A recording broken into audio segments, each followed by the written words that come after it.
everyone. Thank you for joining us on this blessed day.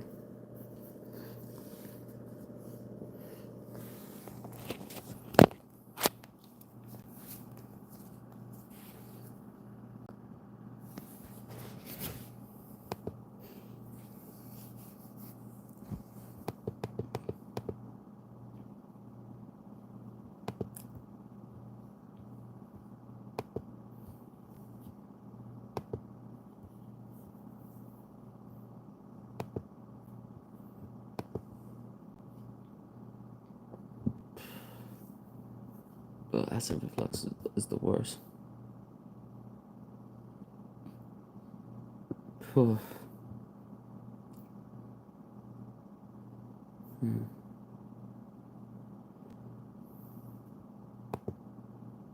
Let's see what's going on.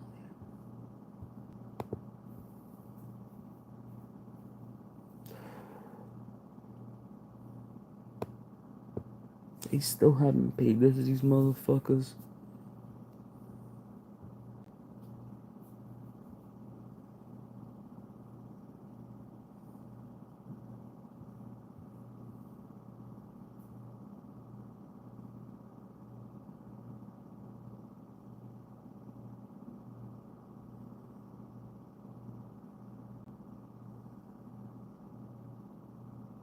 I have to bring it to them.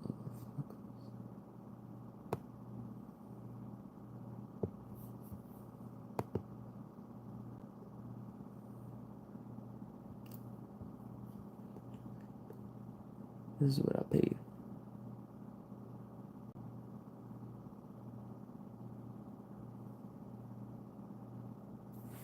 I have to print this out. So.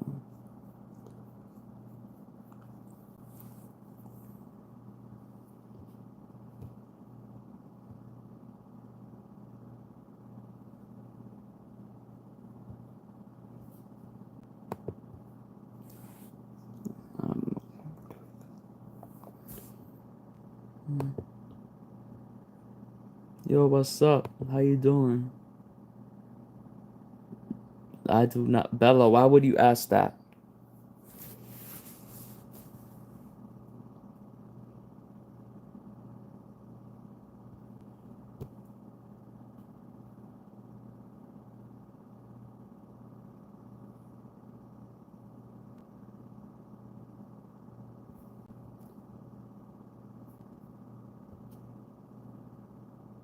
How you doing, everyone? No, I don't like men. I'm not gay.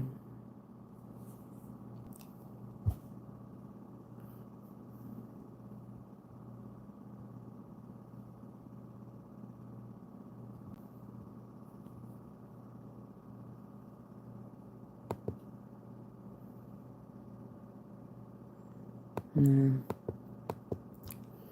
4th of July. Happy birthday to America. Wow.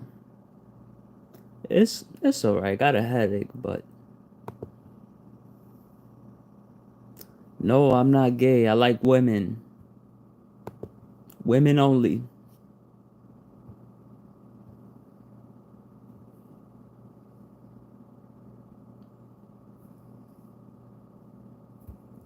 No, I don't like Bella. Don't keep.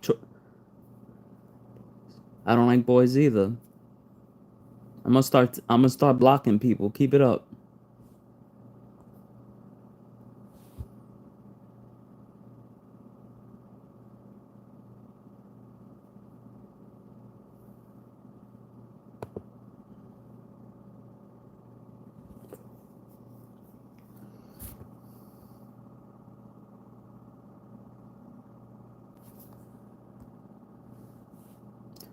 No, I'm not going to no.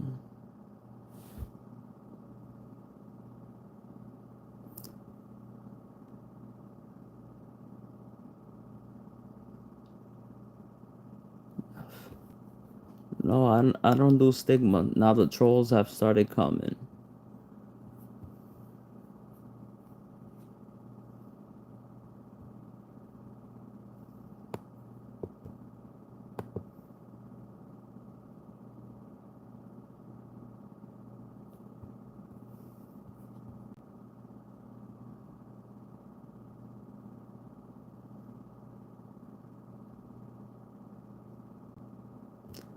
I don't know if OJ did it. I was too young.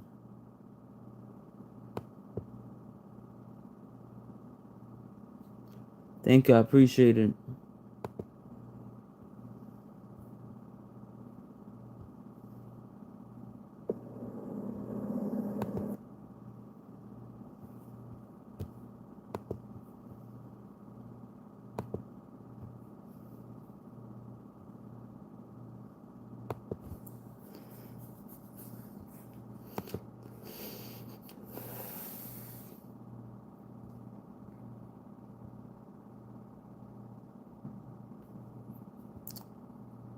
I don't go to concerts. I haven't been. To be honest, I'm not that type of person. I haven't been to a concert, to be honest. The last thing I went to was years ago, and it was WWE before Bray Wyatt passed away.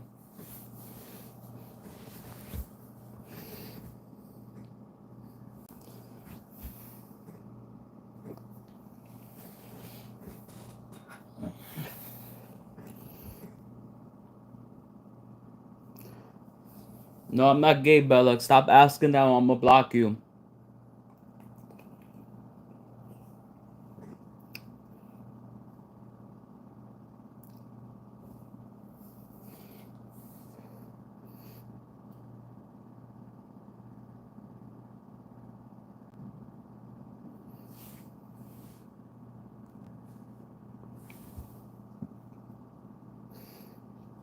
I gave them a warning. You gotta control, and that's it. You gotta get hidden.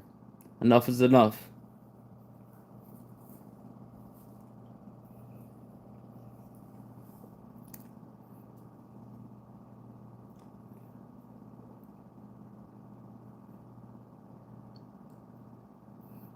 There's when people come here. They troll and they troll and they troll and they troll. Who's Dangerous Danny?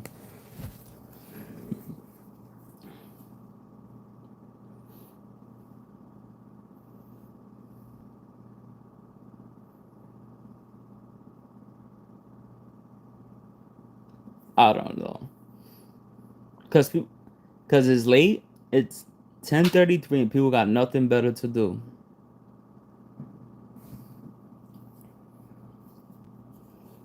I usually just use body deodorant. I use Axe deodorant spray. This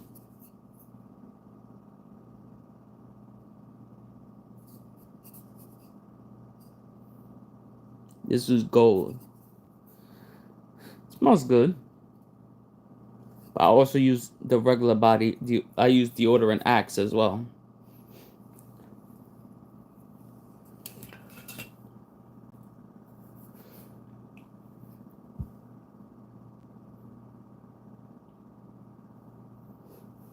That's a weird question. What kind of deodorant did I use?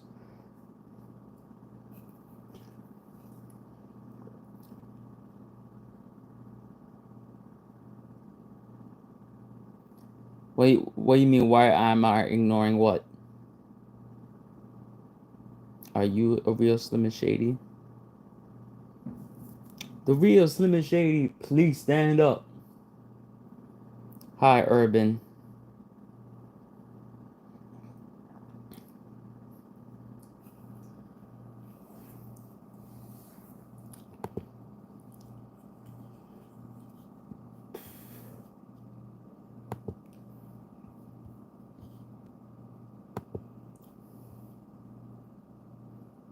Hello.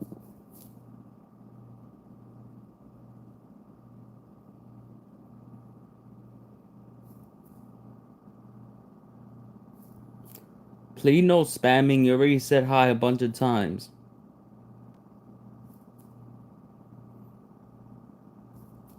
I don't like carrots.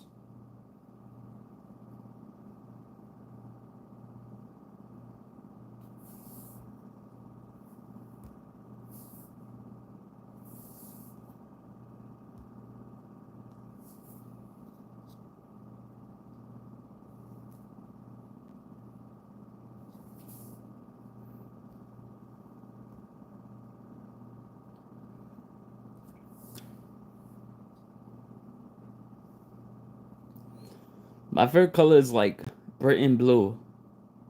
I have a dog.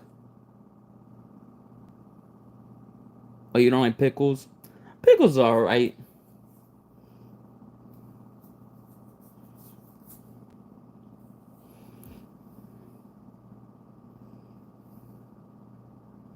Oh, how you doing, Sean B? Thank God we have a mod.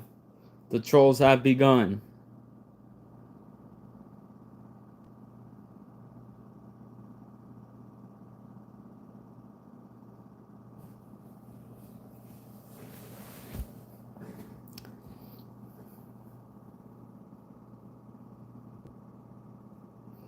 Things that start with bigger. I don't know.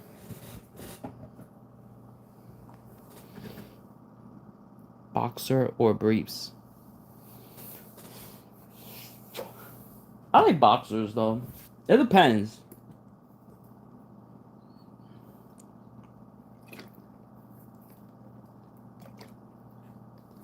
It depends. It depends. It depends how I feel, you know?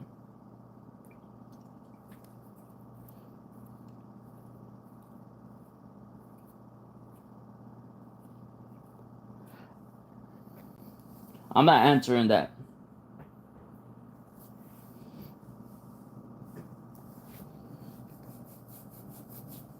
Because I know you're a troll, bro.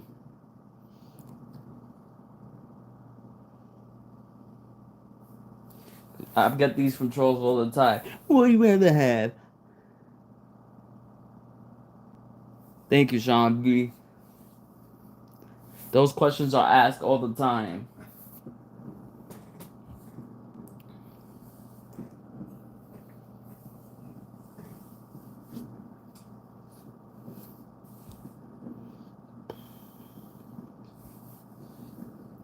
Sean B, you already had dinner? How was dinner? What did you have?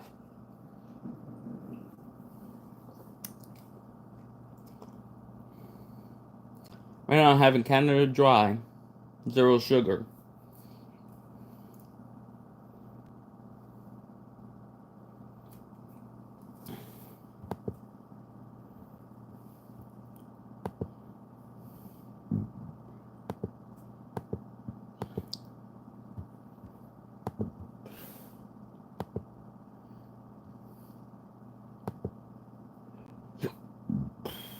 Well, that pizza's good. You saw the prison that Brian Kohlberger's gonna be in? They showed it. They say it'll be the worst prisons in U.S. history.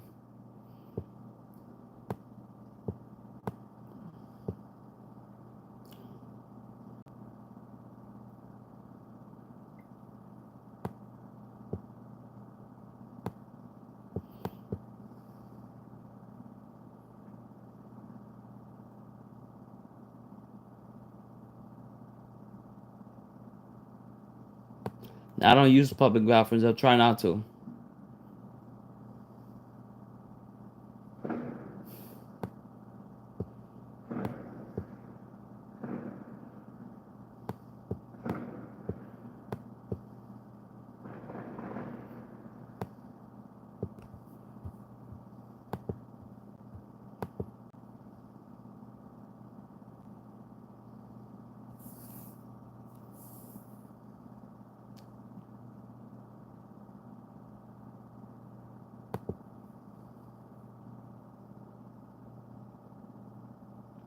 You know what you're doing. I trust you.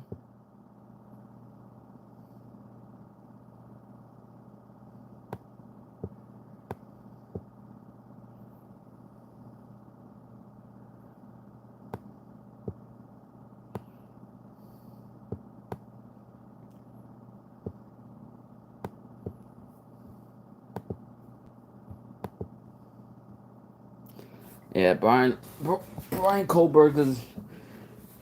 I think he'll be fine though. They show the prison is be bad. He should have. I would. He should have took the. I don't know why he pled guilty, but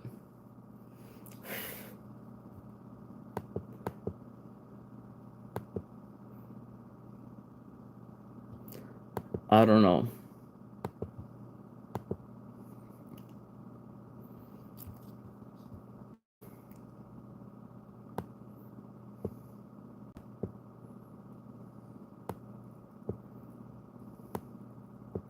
Did you see Sean B? Did you see the prison he's gonna be sent to?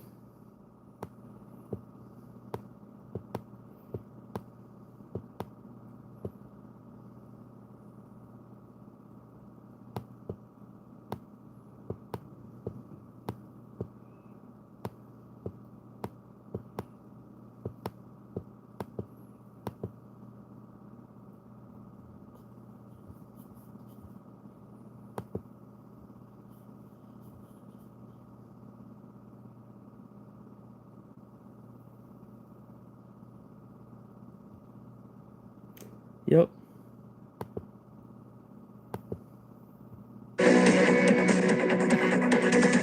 What a day. Good day, Crime Talk aficionados. We have a great possibly fire on purchase history and changed his cars and the factual, like learn how to, I don't know, like a fourth grader, learn how to sign their name.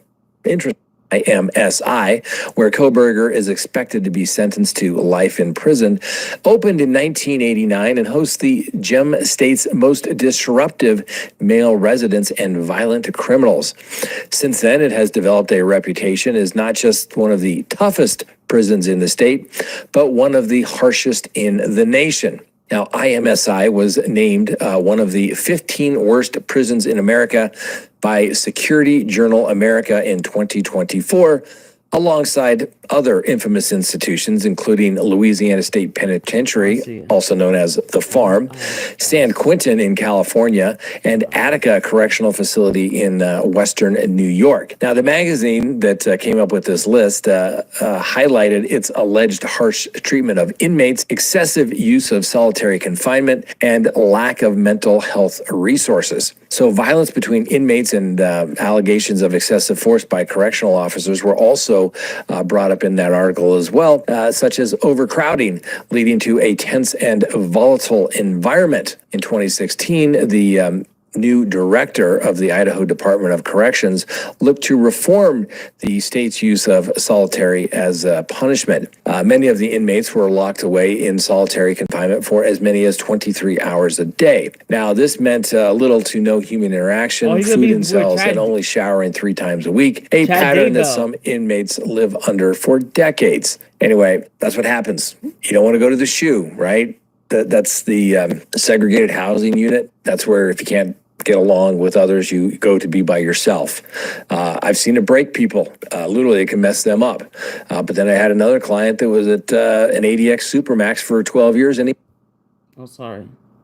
Just depends on the individual. Some people break a lot easier than others. Anyway, Brian Kohberger is expected to be transferred to the Idaho Maximum Security Institution, which is only 10 miles south of Ada there, following his sentencing on July 23rd. Now, the prison is somewhat remote, and it's surrounded by a double perimeter fence, along with razor wire, an electronic detention system, and a 24-hour armed patrol. Over the last year, 90 inmates at the IMSI went on a hunger strike demanding better treatment and services. Apparently, they complained of the feces-covered recreation cages, long bouts of isolation, serious medical care delays, and a dirty HVAC system as they compared to a biohazard. Now, the prison was forced to conform that it halted many services, including access to certain religious practices in 2020 in response to the unprecedented staff shortages brought about by COVID-19. To quell the riots, prison authorities used pepper spray and tear gas on the inmates, and the Idaho Department of Corrections backed that up.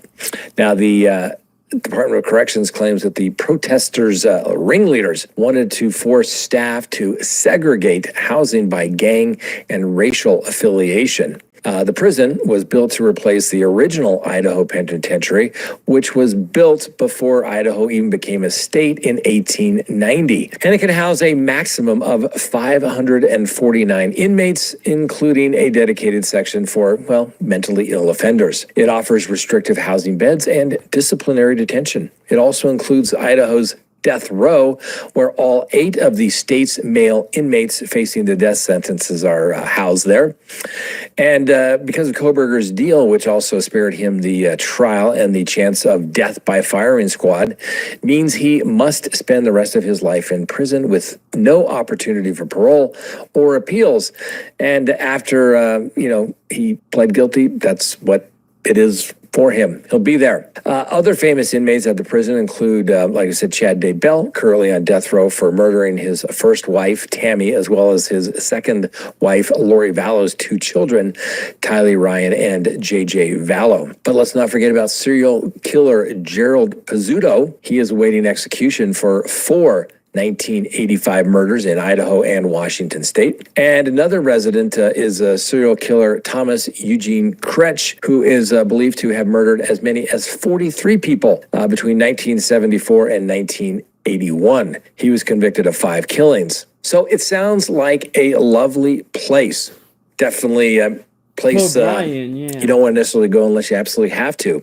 But it sounds like it may be just perfect for Bryan Kohberger. He'll be amongst friends. He'll be amongst people that have killed multiple people. And, he's had it pretty cushy right now, staying at, the Latah County Jail and then the Ada County Jail. He hasn't actually been to prison. Now, we'll see if he gets a cellmate there. But, hey, all the pro-Kohberger people, now you know where you can send all your correspondence to him and tell him that you love him and the fact that you think he's so ruggedly handsome and that you believe that he's innocent and you're probably willing to contribute to his defense fund to attempt to withdraw his guilty plea, right? That's what you should do.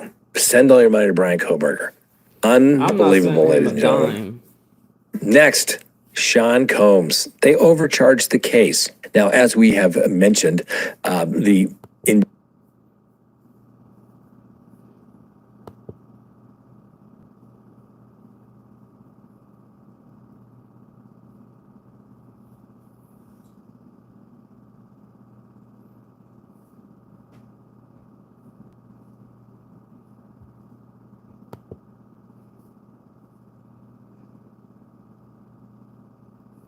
An IDOC officer raising concerns about the handling of inmate mail and other critical documents here at Idaho State Correctional Center. I'm Riley Shoemaker, your neighborhood reporter, and I spoke with the man who is alleging a pattern of misconduct. Scott Amos works as an officer at the Idaho State Correctional Center in South Boise, where he claims staff members are purposely and repeatedly destroying mail to and from inmates. Idaho News 6 obtained an email chain through a public records request that outlines a series of complaints about inmate mail being mishandled as far back as November of 2023. In the email, Officer Amos, who declined our request for an on-camera interview, citing an internal IDOC investigation, claims mail, concern forms, medical requests, and other documents were intentionally misplaced. Writing, I found their incoming, outgoing mail, concern forms, diet slips, job applications, and many other personal documents discarded in the shredded bins, drawers, and closets, instead of being delivered to their intended recipients. Under Idaho state law, inmates are entitled to send and receive mail for purposes such as communication with family, friends, and legal counsel, as well as access to greeting cards, newspapers, books, and more, so long as they adhere to IDOC's mail handling guidelines. Officer Amos further alleges that a number of concern forms, critical for inmates to raise issues about visits, medical complaints, and other requests, were intentionally misplaced or never delivered to the recipients addressed. On separate occasions, Amos alleged that the private property of one inmate was unlawfully discarded. Another inmate's medical urinalysis had been thrown away, and various applications, dietary requests, and important legal paperwork was withheld. Amos continued in his emailed complaint, due to IDOC management not addressing the other issues, I informed select residents. In response, it appears his supervisors were most concerned with Amos's actions, responding, even if it was the case, informing offenders of this could lead to a serious incident. Could you please explain why you did this? Another officer questioned his correspondence with individuals outside of IDOC. You may have sent an email with the state computer to an outside source, which is something we have discussed in the past regarding chain of command. The officer continues that, quote, "My intention for retrieving the information is to ensure that we at the facility are doing our due diligence to address any concerns you may have." We reached out to the Idaho Department of Correction for comment and have yet to receive a response. We have asked the officers involved in that email chain to speak with us on camera, as well as leaders at the Department of Correction. So far, no response, but if they agree to meet with us, we will update you right here on Idaho News 6. I'm your neighborhood reporter, Riley Shoemaker for Idaho News 6.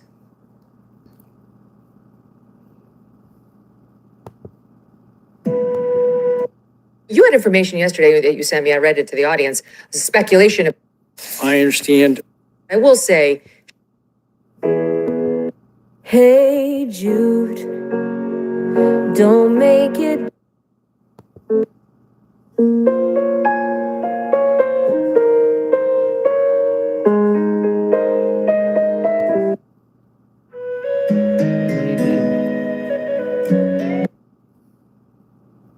I wouldn't want to study his ass.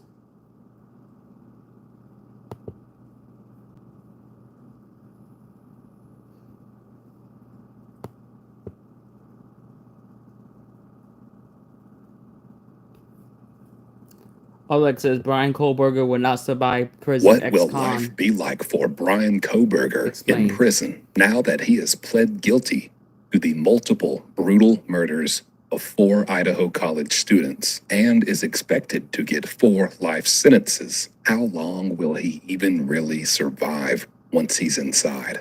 As someone who recently served 10 years in state prison, I'm going to break down exactly what his time will be like and which inmates and or gangs already have him in their crosshairs. Let's get started.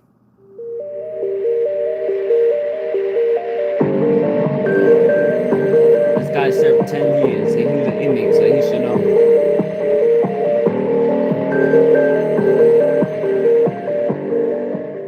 Now, I've seen already the court TV and the big news channels have already made their videos. What will life be like for Brian Kohlberger in prison? And then they got some expert who's a psychologist talking about, well, Brian's not going to enjoy being isolated. And then you got another guy who says the opposite. Well, Brian's not going to enjoy not being isolated.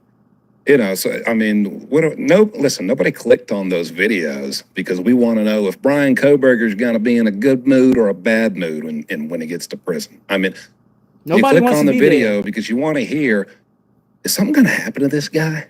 What do the inmates think about him? Do they care at all? Or is somebody already gunning for this guy? Well, that's what we want to hear. So let me step in and tell you, this is how it's going to go. This is what the inmates are going to think and all that good stuff. But just to warn you, you may not like everything I explain and break down here, but just here to tell you the truth. First off, is Brian Kohlberger going to be isolated at all? Yeah, it matters. We know he's not going to get the death penalty. He won't be on death row. He eventually will make it to general population. Obviously, just like anybody, for the first 30 days, possibly 60, 90 days, he is going to be isolated. Everyone is.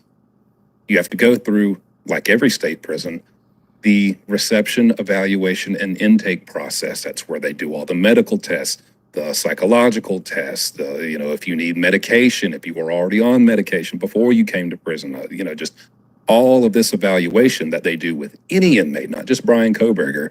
And that takes time. And based off that, they decide what's your situation, your housing situation, and all that, and what prison you're going to go to within the state prison system. Standard stuff. Who knows how long that will take? Because Brian Kohlberger, he likes to fancy himself a crafty man. I think he is, probably more than most guys who are in there. Of course, he's no genius, but I think it really is up to him and where he wants to try to maneuver himself to be. Personally, I think he would want to be around other inmates. I don't think he's really frightened to be around other inmates any more than anybody really would just going to prison. But hey, if everyone who, was a little worried that maybe somebody's going to want to shove me and take my biscuit at breakfast, was allowed to be separated from everyone and just do their time by themselves, well, then everybody would be doing their time by themselves. Doesn't work that way. You don't just get to be isolated and protected because you raise your hand and ask for it. He ultimately will go to general population. I guarantee that. After 3 He months. will be around other inmates. Here's what's going to happen, and here's how he's going to be viewed by those inmates once he gets there. Oddly enough, I think one of the biggest challenges Brian Kohberger is going to have going into general population or any area of a prison where he's going to have a cellmate is finding someone who will be okay with being his cellmate. And that's for the simple reason he's the kind of inmate you don't want to be in a cell with. It's not because he's the biggest or the baddest or some tough guy and everyone is just fearful of him in that way. He's the big bully on the block. I don't think he'll ever be that. He's the kind of inmate. Are there killers in prison? Yes. A lot of them, they're gang shootouts, drug deals gone bad. Brian Kohberger didn't commit these murders because he had to, because he felt threatened, or, he was protecting himself or his family, or because there was a robbery. He went out and did this for what? Pure sport, for the love of the game, to see what it felt like, for just sheer enjoyment. Maybe any and all of those things and more. And people don't like that. That is the kind of guy, as someone, I've had many cellmates over my 10 years. I cannot live. That cell is my home. That cell block is my neighborhood. I cannot have peace and sleep at night if I'm in a cell with someone who is that unpredictable. I can't predict if I'm safe around you or not, to close my eyes and go to sleep, or to turn my back and use the toilet, to shave in the mirror, to write a letter at my desk, to prepare food, to turn my back on you at all. I never know why you would do what you may do to me. These other guys, if you can categorize them more into something like, he was a Crip, a blood on the street, and he got into a shootout. He got revenge because someone killed his cousin. So this guy, he was selling, weed, and somebody pulled up and pulled a gun out on him, so he shot him, and they both shot each other. So, you can kind of figure out, kind of know what not to do to trigger that guy into wanting to do that to me. Because that's all you're doing to survive in prison. You're just kind of looking around, observing, analyzing, studying people, how they move, how they act, the situations they get into, why they got into them, and then what they do once they're in them and after. It's a lot, but you got all day to do it, every day. Brian, I don't think you're going to be able to figure him out like that. Who knows why he does what he does? And you don't want to live in a cell with a guy who might just wake up and want to kill you to see what it's like. Or to get that feeling again. Does that make sense? It's not a guy I would feel at peace at. I need to feel at peace. When I go into the cell block, anything could happen. There could be a riot. There could be a robbery. There could be a stabbing. There could be this. There could be a fight. Someone could get mad. Someone could be on K2 or prison wine and drunk and get out of character and out of their personality and pick a fight with me for nothing. I have to be alert. But once I get into that cell and our time out of that cell for the day is done and it's locked, I'm supposed to be able to feel peace with who my cellmate is. We're good in here. I can unwind. I can relax. I can take a breath and continue my day, my night, whatever, and get a good night's sleep. I would not be able to do that with him, and I know most inmates would feel the same, even if they're tough themselves. Just because you're tough and you could handle it, and hey, maybe you'd even beat the crap out of Brian Kohberger if he tried you. I don't want to have to go to sleep every night and rub my little feet together and pull my blanket up and try to get a good snooze, thinking I might wake up at 2:30 a.m. to some guy standing over my bed that I'm going to have to beat up. That's true. Okay? Just not a good living arrangement. Now, there is a notorious gang in Idaho prisons called the Aryan Knights. They are a white race-based gang, as you can guess by the name, and they are a white supremacist gang. And they are... I believe in an article they were called the most notorious or the most deadly gang in that prison system. Most notably, years ago, two of the leaders broke out, killed, shot 2 corrections officers, I believe maybe murdered 2 more people while they were on the run for their car. Just heinous killers running in this gang of Aryan Knights. And I can guarantee you, they don't care who he killed. I know a lot of people say, oh, you kill women or you hurt women. That's a no-no. Honestly, these days, there's a lot of people who go to prison for harming children or, abusing children in that way.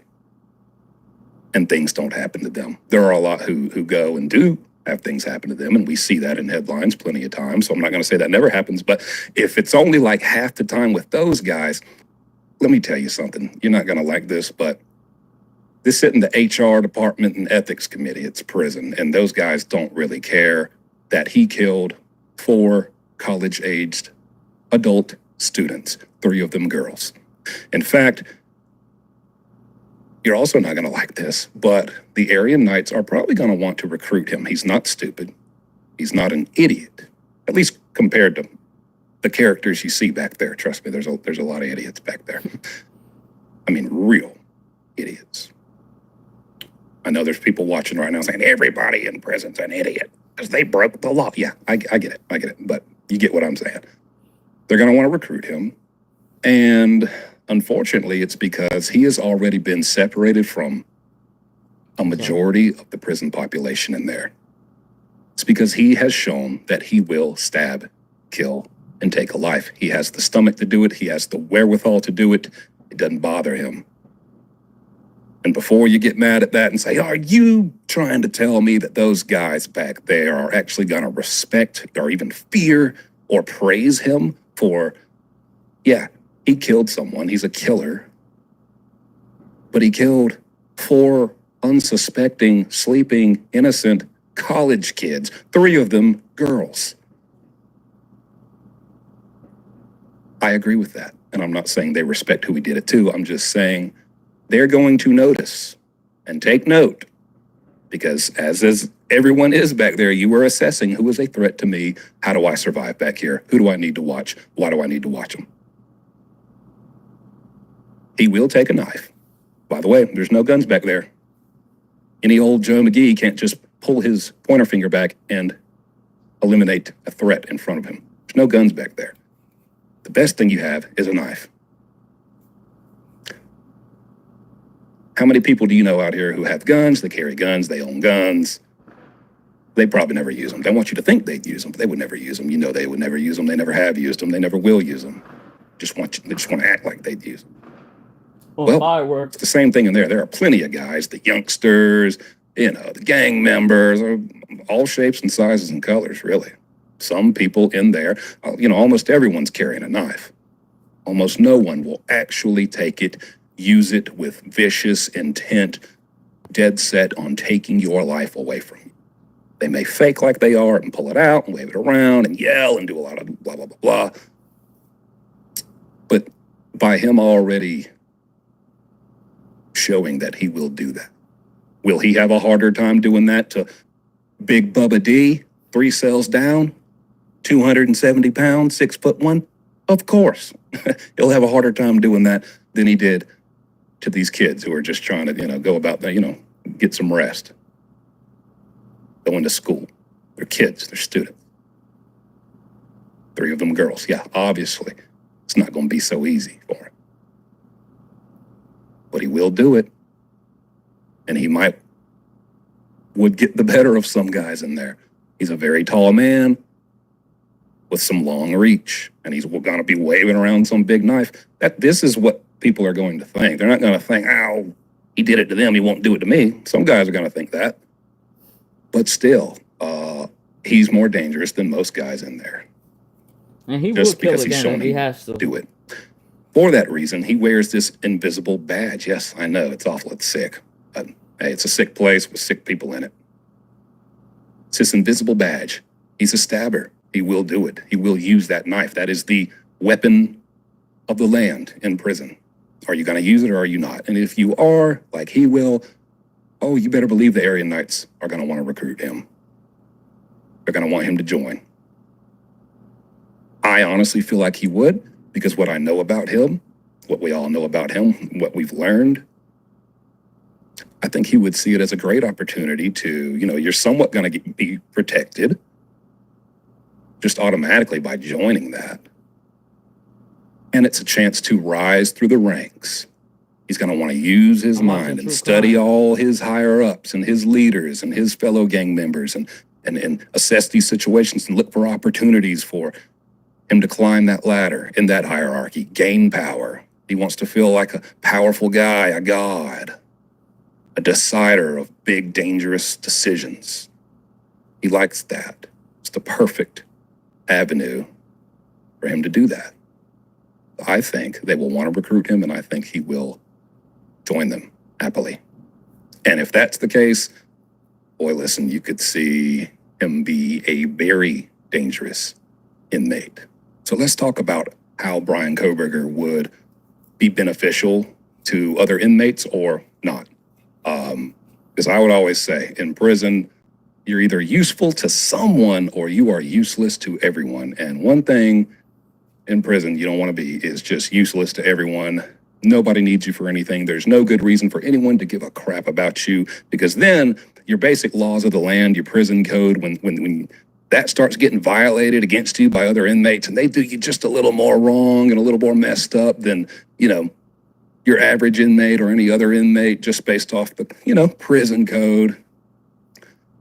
Nobody really cares or speaks up or says anything. Here's They just about Bryan allow it. You just Kohberger. really fall to the very bottom of that hierarchy, that food chain, because dude, you don't even contribute anything to this cell block, to this community. I mean, you have people who get a lot of money. So if we're friends and I find a way to benefit you or like get you access to substances you want, if I make prison wine, we're useful to each other. You pay me money, I make something that you can't make and you want. The food guy's always got a lot of food and he'll credit it out. Here's 2 soups, give me 4 back, stuff like that. You're useful to someone who gets money at certain points of the month, but doesn't always have money or food and needs to come borrow that. And they're useful to you because they bring you their business a lot and you make a lot of profit off of it. You got to contribute something here, even if it's small. But obviously, the more you contribute, the bigger you contribute, Cigarettes the more are worth important a you lot are, of money the in more prison. power, the better you live.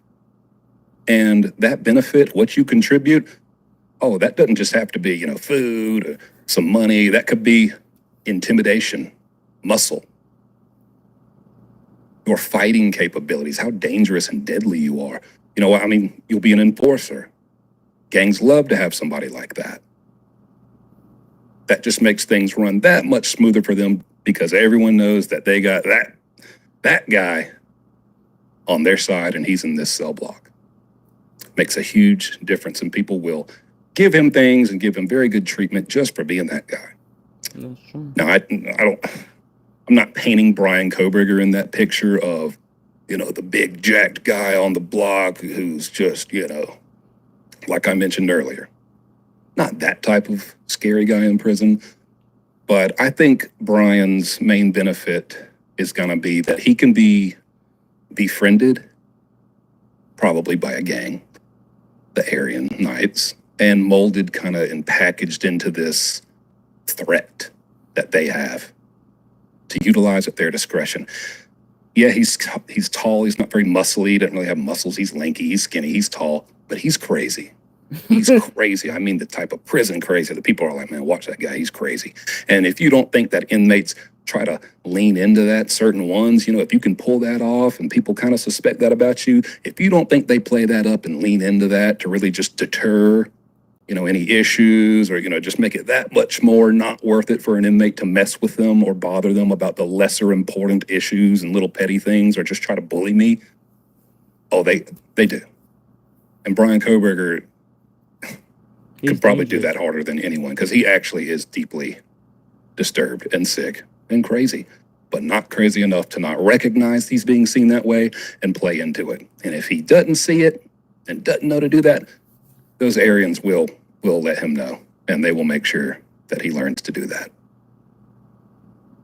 I think that's his biggest benefit to someone. Someone's going to want to take him on and make him that type of guy and have him on their team. And maybe even use them. Listen, there's nothing more dangerous. There's no more danger. I don't care how big you are or what. If you're the biggest guy and you are the deadliest, you took MMA, you are a trained fighter, and you have 6 months left to serve in prison. You are not more dangerous than a guy who doesn't know how to fight, but he is never getting out. He's never going home. He has nothing to care about, nothing to live for, and nothing to lose. I will stand on that all day. The big guy is not more dangerous than that guy because of their situation. The situation any inmate is in is what mostly determines how dangerous they are. That's true. He's doing life. He don't give a fuck. Brian Kohberger is getting, 4 life sentences consecutive with no chance of appeal because he pled guilty. It's over. He's done. He's got nothing to lose. He may very well, he enjoyed it so much the first time, it seems, he may very well want to do it again in prison. If you hear about something happening or an violent altercation happening with Brian Kohberger in the next few years in prison, I would bet you. That he killed somebody. It's not going to be somebody doing something to him. It's him having done something to somebody. Now, if you see a headline in the future, Brian Kohberger gets knocked out in the cafeteria in prison by some big inmate, don't run over here and be like, oh, yeah, you were wrong. Yeah, you don't know what you're talking about. Listen, at the end of the day, we can put all this to the side, and Brian Kohberger could sneeze on the back of somebody's neck on accident. He could bump into someone and not say, excuse me. He could step on somebody's new shoes. He could breathe too hard on somebody's food tray at the table, and that guy woke up and his girlfriend just left him and he just missed his kid's first Christmas, or, and they're having the worst day, and they decide, I don't care about none of that, and they just hit Brian right in his mouth. It happens. That's more likely to happen than someone going after an inmate based on like their charges or who they did it to. It's more about what goes on in the day-to-day in there. That's really when stuff happens. Brian would survive that. If he gets beat up, somebody wants to fight him and beat him up, okay. Who doesn't get in a fight when they go to prison? I mean, if getting got, they got him. They got Kohberger in prison. If getting got is just getting into a scuffle, a little fisticuffs, throwing a couple punches, maybe a little bit of wrestling, a little 20-second fight. If that's getting got, then good Lord, everyone's gotten got. There ain't a person who's been to prison who ain't got. I mean, getting got, we're talking, will he survive? Will someone take him out before Father Time does? I think nobody gonna take him I out. don't think so. I think he will survive. I think he'll be very dangerous and deadly. He will be taught and trained and shaped by a deadly, powerful gang in the Idaho prisons. And they will just continue to feed each other. He's not going to benefit anyone because, he's not like some of these guys who, like Wade Wilson, he's got all this money, he's got all these fangirls. Will Brian probably get some letters from a few sick women? Maybe men? Sure he will. Oh, yeah, Nothing Wade on the Wilson level is of, different. Wade Wade Wilson. Wilson This is guy, definitely- he looks like Count Olaf from Lemony Snicket. He's not exactly, a heartthrob or anything, or some bad boy, fantasy man. He's not known to really have a whole bunch of money. Probably not any more than just your average guy in there. He probably has a little something to get him a little bit of canteen here and there. Nothing that would make him a target for, instead of recruiting you to be in our gang for, the right reasons when it comes to why a gang would want you to join. This little trick of, I'm going to throw my arm around you. You just stick with me. You can join our gang. Heard you got several $1 million. Yeah, make sure nothing happens to you. We're going to need, a good bit of that every so often. He's not a target for extortion, which is the most inspiring reason to inmates to want to come after you and really go out of their way to put some pressure on you and do something to you and just lay down an unfortunate situation for you. So I don't think he'll have that problem. All in all, I think he will ultimately probably do something very, very serious to an inmate while he's behind bars. And because of that, they don't just leave you there after you do that to continue doing that to other inmates. He will be taken and thrown into extreme isolation because he's going to be an extremely dangerous, deadly inmate. He's going to have more murder charges. And then you'll probably see him waste away. That's what I think. Let me know if you agree. Hope you enjoyed it. Hope it gave you some I agree insight and with some him. information. Other than that, I will see you next time. Hi, I'm Dr. Christina Green, and I'm the dentist who helped Jumpsuit Pablo get his smile back. I think if he kills the inmate or guard, I don't think they'll give him like. What are they gonna do? Add another life sentence? That wouldn't do shit. If he kills the inmate.